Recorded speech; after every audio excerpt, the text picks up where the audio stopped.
Hello everybody, how's it going today? Glowplasma231 here, back in today to talk about Kagurabachi, chapter number 60. This chapter is titled Resurrection, and honestly, this chapter title isn't spoilery for anything that happens in this chapter. If anything, it's more spoilery for what happened last chapter, of course. I mean, we're about to get into it anyway, but Chihiro got pretty much resurrected from the dead after being confirmed dead, and then, like, his eyes wake up, and while we do get a little bit more of an explanation and a mystery surrounding that in this chapter, I mean, last chapter, my best idea was, like, did they give him, like, a robot heart or something, like, pumped it back him alive? But as you'll get into in this chapter, there's a lot more of a mystery surrounding it, and it's potentially something to do with Tobimune's powers, if not just a power that Samura just inherently dwells, even though it's not like he has a sorcery anymore, being that he just has his power of his enchanted blade, so, scratch that, it's Tobimune's power. Take away everything I just said. I do talk about Kagurabachi every week. Please take me seriously. That is the one thing I ask of you guys, even though if you don't take me seriously at all, that's whatever. I make videos about anime and manga on the internet, so whatever you think about me is what you think about me. I know plenty of people from my high school would have looked at me and said, this is stupid, and at certain points I have to agree with them. I mean, have you read some of the series in Jump recently? Some of them are just downright stupid, but we're not talking about Jump today. We are talking about good old Kagurabachi, and what a very good lore-heavy chapter we get this time, because we just get a bunch of, like, small moments, but a lot that really builds up, and a lot that really establishes more of Shiba's character is something I really like that happens in this chapter, but really, I don't want to dwell on this chapter for too long before we hop on into it. So, as always, before we hop into this chapter itself, let's talk about what happened last time in Kagurabachi. And as I sort of just stated a minute ago, we saw that the final fallout of everything happening at the Senketsuji very much wrapped up, as Chihiro had gotten teleported in by Haruki, and Chihiro and Samura had a brief moment where they were able to, like, talk and get a few words in before Samura ends up cutting Chihiro down after Chihiro's like, hey, why are you doing this? I'm gonna have to kill you too, and all that stuff pretty much. And Shiba appears in the final moment, sort of like grab Chihiro and Inten away from Samura and just completely disappears. And we get a confirmation that yes, Aruha and Chihiro have actually died 2 hours after this whole event has happened. We then see that Samura goes over and meets with the Ashaku, where of course we see that Hirohiko is getting their arms sewn back on, and we also get a moment where Yura and Talo, who is the, like, best genus-looking Hishaku member, but we legitimately do not know their name, so I've just called him Talo as like a, hey, we don't know what it is, here's what I'm calling him for now. That sort of general idea right there. And we got a lot of conversation between them of like, hey, Samura is this really risky thing because he's willing to help us kill the users of the enchanted blades, but then he's going to come back and kill us before killing himself, pretty much. And at the very end of the chapter, we saw that on an operating table somewhere, a bunch of doctors covered in blood, and Chihiro's eyes mysteriously open up once again. And that is where we ended off last chapter, and we will come to that moment decently soon. But this chapter opens up in a different spot, as we open up on November 3rd, or not November 3rd, I don't know why. I know why I said 3rd, because as in a second, it'll be established that it's 3:14 a.m. when this meeting is happening. But no, this is November 10th at the Kamunabi headquarters. As I said, 3:14 a.m., so very early in the morning. If I'm not mistaken, I forget my Kagurabachi timeline almost perfectly, but the Rakuzachi is, of course, at the beginning of November. We had a little bit of a delay after the events of the Rakuzachi, and of course getting into the Swordbearer assassination arc. And then all of the stuff that has happened very quickly after all of that. Like, hey, the whole situation where it's like, okay, Chihiro and Hakury meet Aruha, they hop on a train, Hirohiko appears, Chihiro dives off to fight Hirohiko. Like, all of this happened, like, within the span of presumably 3-4 hours, if we're really delving deep into it. Like, there's a very quick timeline that Kagurabachi is taking here. It really reminds me of Jujutsu Kaisen out of anything, to where, like, in the Jujutsu Kaisen manga, like, the Shiba, like, I think there's, like, what, 6 months from the start to end of the story? Like, a lot of actions happen really, really quick, and it's not something like One Piece where it's like, okay, a lot of time passes in these, or a lot of time does not pass during the individual arcs, but then as time goes on, we get, like, a lot of, like, established time where it's like, okay, they spend 6 or 7 weeks on the water, and now they're at the next island, so it takes like 2 years to begin with, and like a time skip, and like here's where they are now. Like, I feel like a series like My Hero had a lot more liberty, where it's like, okay, this event happens, oh yeah, nothing happens for like 5 or 6 months, it's actually like pretty calm, and then more story ends up happening. So really is what it is there. But even when you sit down and think about it, My Hero really took part in like the entire 1 year that they were first years in UA, so I don't know if that's like the best description to use either. Anyway, you guys get what I'm saying. The Kagurabachi timeline is very, very chop, chop, chop, very fast, right? Well, we see all of the various Kamunagi heads talking to each other, and pretty much just saying like, hey, and that's all that Hokuri Sazanami heard of Ruha and Samura's conversation, of course, being that Hokuri was barely conscious for all of that event going on there, right? As we see that Sideburns, who is, of course, the member with very obvious sideburns, who is very combative to Chihiro a few chapters ago, or like 10 chapters ago or something, and he really seemed to recognize, okay, this is Rokuhire's son. He's got that same brazen attitude almost. Sideburn pretty much just is like, hey, killing the contracted sword bearers, eh? And Samura of all people. He's the last person we need going rogue on us, right? We see the guy with the sort of, like, face mask thing. It's not even a face mask. It's, like, just some, like, weird breathing apparatus almost. Just as, like, oh, no, Aruha, right? The shorter, white-haired leader with, like, the black tuft of hair in the front, says, like, hey, both Tobimune and Kumeyori, those two enchanted blades, are now usable by the enemy. However, our plans continue to... And one of the other guys who sort of has, like, more of, like, a goatee just, like, cuts off the shorter guy and just says, like, hey, how's Hokuri Sazanami's condition?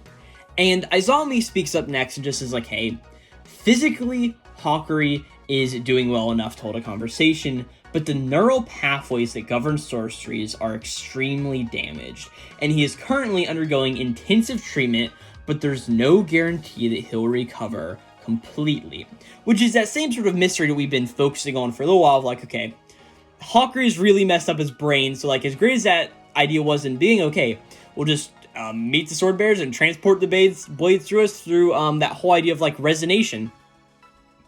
It's not going to end up happening here because Hokuri is very, very like tuckered out and not being able to really do too much well, so while he's, like, still a good friend to Chihiro, his power's not the most useful at this point, which I think is a very good story decision, being just like, hey, we need to draw out this story for a good long while, right?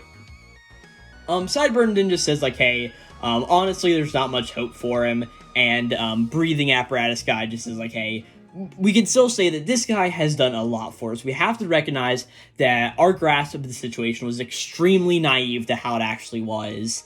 And the guy who has, like, extended earlobes and just says, like, hey, so that means that only the Shinichi is left. How is the progress on the seal? As we see that, I presume the leader of the Kamunagi, even though we don't understand who is saying this, just says, like, hey, it's steady, it's about 3/5 complete. Now that we can't depend on Hokuri Sazanami to transport the sword, should we consider using the Shinichi, right? And we see where the Shinichi is currently being, like, sealed back away. And it's this very interesting visual of 4 torii gates sort of arranged in a square-like formation. And, like, a little bit of a table in the middle where the Shinichi blade is sitting on top of it, right? And we see that, like, there's a bunch, like, it almost looks weird because there's, like, a bunch of these, like, cloths, like, bundling around it and, like, it's a bunch of these, like, tied ropes going around the torii gates, too. It's a very interesting visual, and, like, wards or, like, seals or whatever also on them. It's a very, very interesting visual that we see here from Takeru Hokazono. To that last comment, Sideburn sort of speaks up and just says, like, hey, wait, let's not be hasty here. I mean, you guys need to look at the sky. That is Owl. And, of course, it is the Owl move that we saw that Samura used last time to... From what we sort of figured out to determine the Hishaku's location wherever they were, and as we understand it, Sideburns explains here, given the reports from all of our branches, they're all over Japan. With a reach that vast, can probably only detect truly massive levels of spirit energy. In other words, it's an enchanted blade detector. And, of course, we got last chapter where Yura ended up saying, like, hey, this is something that control the whole information flow of the war. So what it presumes is Al is a power to completely go through and say like, hey, we can search an area for something, and of course, the wider you expand the area, the less refined on small things it is, but still the bigger powers that happen. And I'm guessing both the Dainseki and the, of course, 7, or I guess now 6 Enchanted Blades that exist will sort of trigger the Al ability in this sense, right? Sideburns then just says, like, hey, Samura said he wouldn't let the Shaku have their way of the Enchanted Blades, and I honestly think we can believe him. Have you guys managed to effectively hide the other 2 contracted sword bearers, right? And we see that both the earlobe sky and the breathing apparatus is just like, yeah, we hid the restaurant along with Subaru, and earlobe guy just says, like, hey, good thinking, that old coot would never stay put unless you make him sushi. Which means that we officially now have a name for the other, like, who I was always calling a blacksmith-looking guy. I figured, like, he'd be great buddies with Rokuhiro, like, they're both blacksmiths both in today. But it also makes sense if they're a sushi chef, they also know how to wield a blade, and that makes a whole lot of sense. But we know that this other person, who's presumably at Sushi Subaru, is just known as Subaru, being that it was their restaurant where they make sushi, and their name is Subaru. It'd be like if I had a pizza restaurant and I named it Pizzaroni Corbin. Like, yeah, I think it's a pretty interesting thing there, but a little bit of an interesting lore drop. Like, hey, we know how this member is, we know his name is Subaru, and we know that he likes to make sushi, so makes a whole lot of sense there. The smaller leader of the Kamunabi just is like, hey, with the 2 sword bears newly isolated, the information warfare will be gridlocked for the next few days. Sideburns just says like, hey, in the interim, we'll let Samura and the Shaku wear down each other. There's no need for us to come barging in with the Shinichi and get in the way. It's a high, the risk is high, but better to save it as a last resort. Our best move is to shore up our defenses and ambush them. And that is where we leave this conversation with the Kabunaги leaders at 3:14 in the morning off at. Man, I cannot remember the last time I saw 3:14, like, legitimately. I am a very weird college student. I go to bed very, very early in the night. Like, honestly, if I'm up past, like, 11:30, you should be concerned. Like, I normally go to bed between, like, 10 and, or 10:30 and 11. Like, that's my bedtime. Like, I don't stay up way these all wee hours in the morning. So, I never see 3:15, right? But at this point, we cut over to a hospital room where, of course, we see that Chihiro has risen out of bed, and he's sort of just, like, staring off to space. Like, we even just see a look at his eyes as he's just, like, almost, like, very squinty-eyed, just, like, looking in front of him and just obviously thinking about all of the events that have happened today and just how crazy all of those really are, right? As we eventually see the door rattles and somebody comes in and sits down, and of course, this is Mr. Shiba. He sits down in a, like a cushioned chair right next to the hospital bed and just says, like, hey, how you feeling, Chihiro, right? And he sits down, and after, like, a minute of silence, just is like, okay, hey, I know there's no making sense of it, just how are your injuries, right? But Chihiro just flatly says, Aruha is dead. And he just thinks about Aruha and, like, all of the moments of whenever Aruha initially met them on his train. It was just like, hey, guys, it's been 18 years. It's like meeting him again after all of this time, being like, hey, Chihiro was a lot like his father in so many ways. As Chihiro just says, he was murdered. As we just see the image of course, Samura laying on the ground, or Aruha laying on the ground, Samura, Tobimune out in hand, just standing there. And Chihiro just has that same weak look in his eyes and just says, like, Mr. Samura is an enemy. He stabbed me. I nearly died. As he reflects on this moment and puts up his hand up towards his, okay, what shoulder is this? His, right shoulder? Yeah, his right shoulder, where, of course, Samura had come through and completely wrecked his shit, like, just slicing him down there. As Shiba just speaks up and just is like, no, you did die, Chihiro, like, your heart stopped, and you were confirmed dead. As we see the very, like, old, archaic-looking television in the room of course, the monitor, we just see him completely flatlining and, like, no movement in his heart whatsoever, right? As we see, Shiba also explains, like, hey, but several minutes after your death, the gash to your lungs and liver healed, and the wound closed. You've also lost some blood, but other than that, your body is almost totally restored. It's either an insane miracle, and Chihiro just says, oh, my eternal contract's broken too. As he just thinks like, oh, wait a second, where's Inton, right? As Chihiro even realizes like, okay, if I actually died, that means my eternal contract will be broken. As Chihiro realizes, okay, I did die, and then goes, hey, where's Inton? You have to tell me, like, it's my blade out of all of this. And Shiba remains quiet for a second, and she just says like, hey, I think that Samura deliberately planned on your revival, Chihiro, right? And Chihiro's like, okay, well, but how would he do that? And Shiba just says like, I mean, I don't know. Perhaps it's within Tobimune's power, although I can't say for sure, which does make a whole lot of sense. And Chihiro just says like, okay, but even if he could do that, why would he just temporarily kill me and not kill me for good? And Shiba just says like, hey, I think one big reason would be to warn me, to send me the message that I can't protect you. Or another reason might be to sever your contract with Inton and to stop your quest for vengeance, Chihiro. As Chihiro is suddenly silent, just is like, okay, well, I guess you got the warning, like, loud and clear, Shiba. Like, I obviously died. I'm sure you weren't very happy about that. And Shiba just says, like, I mean, I guess I did get it, right? And he just says, like, hey, I failed to protect you for the second time. Of course, remembering all the way back then to when Rokuhira, or his father, Kunoshige, was killed. Yes, he couldn't protect Chihiro back then, and he couldn't protect him now either. And Chihiro just says, like, okay, but what about that? And he's like, but we have no evidence that Samura meant to revive me to begin with, right? And Shiba just is like, no, Samura has no reason to kill you, Chihiro, right? As Chihiro's like, okay, then why did he have to kill Iruha instead? As Shiba remembers a few of the words that Samura said to him whenever he came in, and Chihiro was pretty much dying, is that whole thing of, like, our sins, and so you haven't told Chihiro, he's better off not knowing, of course, about some of these atrocities that occurred within the war. And Chihiro even asks, like, hey, what's the terrible thing that my father and all of those guys did?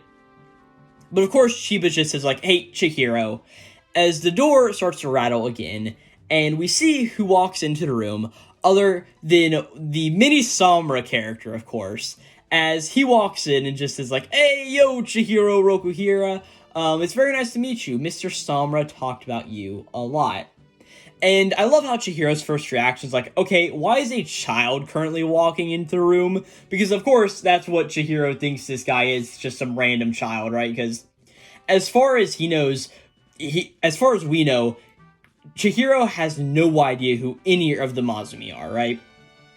And we even see that Mini Samura says that's like, hey, I'm the head of the Masumi Ninja Clan. Of course, this is the retcon of Makizumi. I don't know why Takeru Hokazono felt like he needed to change terminology, but it was Makizumi at one point, and now it is just Masumi, which is whatever. I mean, it's sort of the same difference at the end of the day. Like, I don't know if there's a different meaning in Japanese or something, but Mini Samura says this is like, hey, we were Mr. Samura's guards for about 3 years, and like, hey, don't worry, he totally baffled us too. Like, we were knocked out before we could even react to that. And like, hey, as guards, we were completely fired, right? And he says, like, pretty much explain, like, hey, we did not know anything that was actually going on with Samura, so you don't have any reason not to trust us, right? As we see that Mini Samura just asks, like, hey, did you hear about your friend? And Chihiro's like, oh yeah, Haruki, I mean, they say he's okay, to at least some extent. And Mini Samura just is like, yeah, he woke up, but he's blaming himself massively for Mr. Iruha's death. As we see that Chihiro just has a blank stare in his eyes, and of course, Mini Samura then just says, and hey, he asked us to look out for you. As we see that Chihiro's like, oh, Haruki.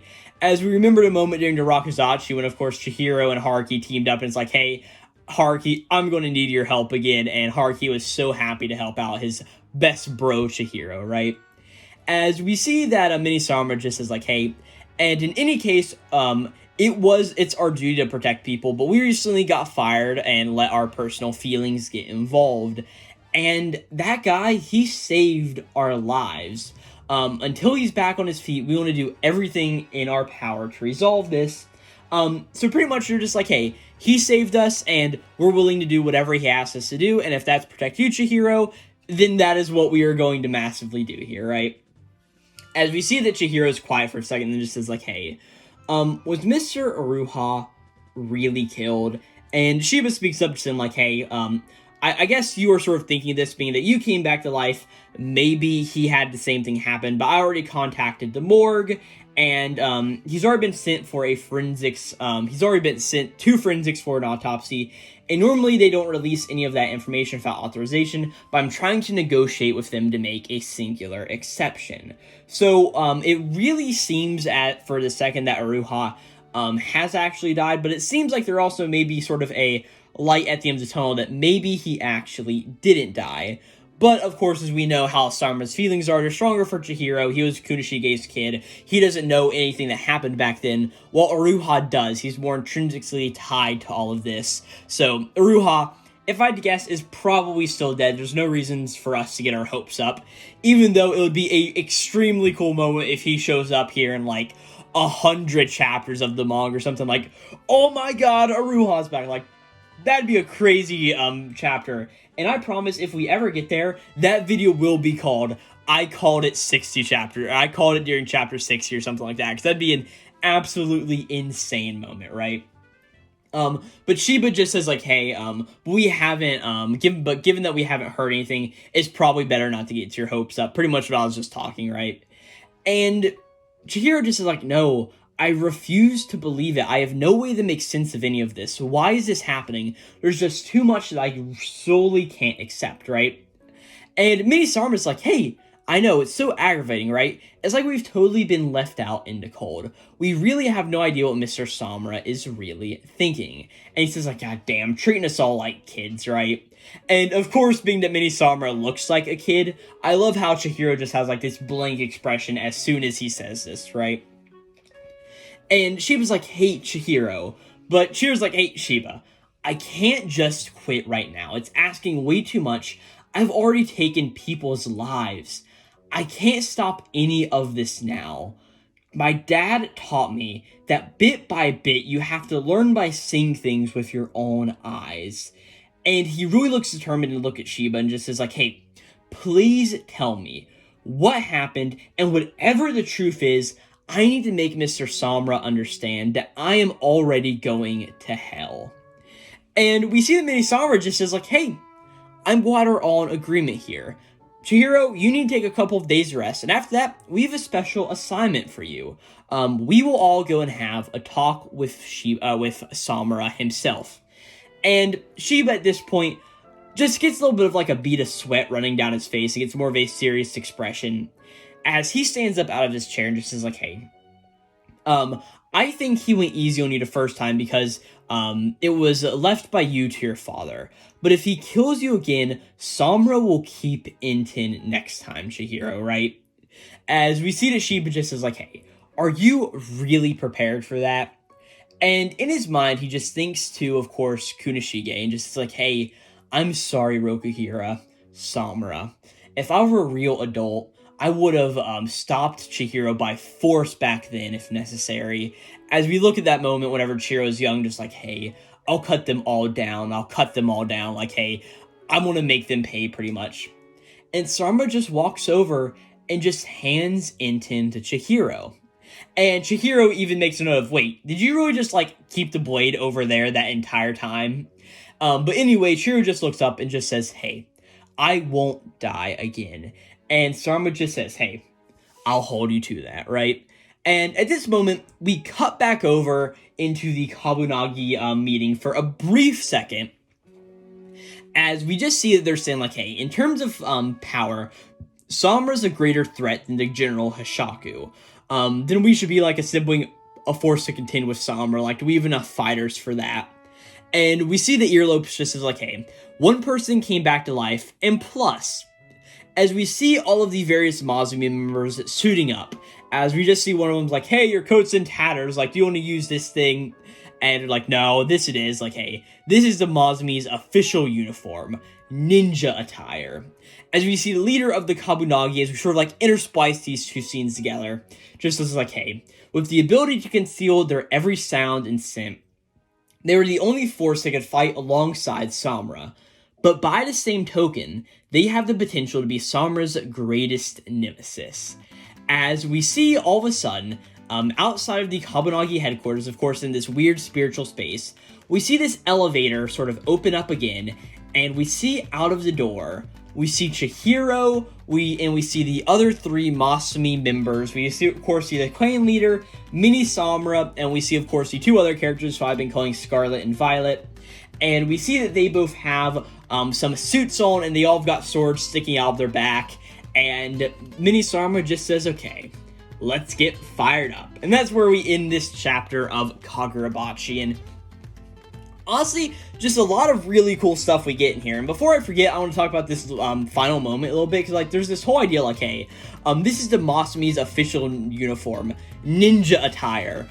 And it's just like a 3-piece suits. Like, it's just so incredibly funny, because we see like Chihiro's wearing like a collared shirt, and he's got a tie running down from it.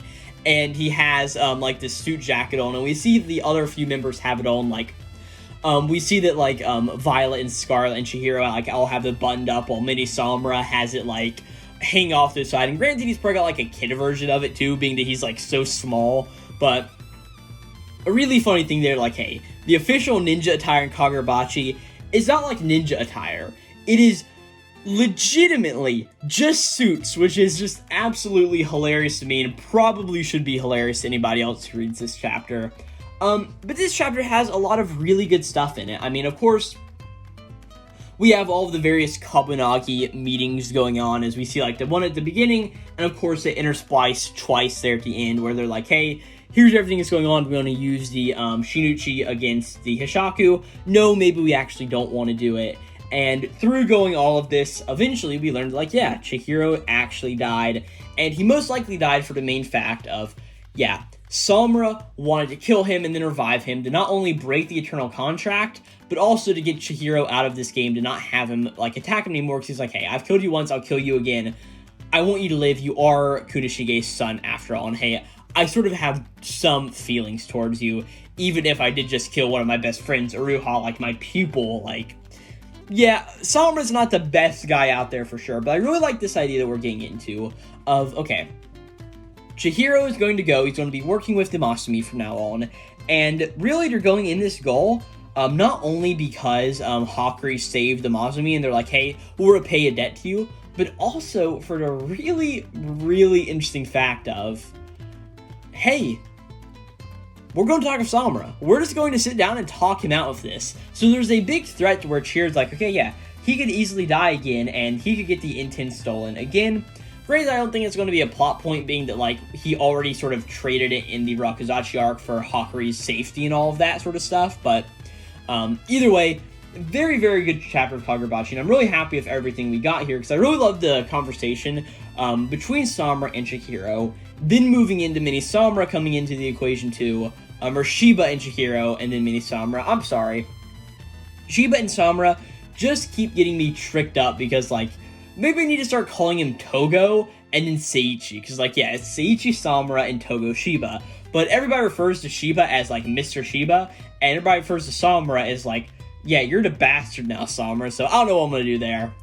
But yeah, just great chapter of Kagurabachi through and through, and really, I don't have too much else to say. I'll be interested to see where this goes next time, how they're going to end up talking with Samura, and really, I love the whole uniform that all of the characters are wearing. It just looks really, really cool. But yeah, with that, thank you guys so very much for watching this review of Kagurabachi, chapter number 60. Of course, this chapter was titled Revival, of course, being the Chihiro, or Resurrection, being that Chihiro ended up getting resurrected from the dead, and oh no, has Uruha been resurrected? We don't really know, but like I said, thank you guys so very much for watching. If you enjoyed this video, I've got plenty of other Kagurabachi videos out there on the channel, so go check out those on the channel. There'll be not only a playlist in the description, and an end card on this video, but you can also just go and, like, go to my general channel and check it out. I do plenty of other anime and manga related content, so whether that be covering other manga series like this, or getting caught up on other series, like, bro, the Hell's Paradise Shigoku Raku anime came out, like, 2 years ago at this point, and I legitimately still have 5 episodes of that series to cover before I'm caught up for season 2, which comes out in like a year or something. Like I think at the beginning of 2026, so we've got like a year till it comes out. So can I get 5 anime reviews done in that time? Who really knows? But I'm really on a manga reviewing kick right now, so it sort of is what it is there. But yeah, thank you guys so very much for watching again. This, like I said, and yeah, I've got plenty of Kagurabachi videos on the channel, so go check out all of those. And I'll see you guys next time for Kagurabachi chapter number 61. Again, this was chapter number 60, titled Resurrection, and I'll catch you guys next time. This will be Glowplasma 231, signing out. Kagurabachi, yeah. See you guys later.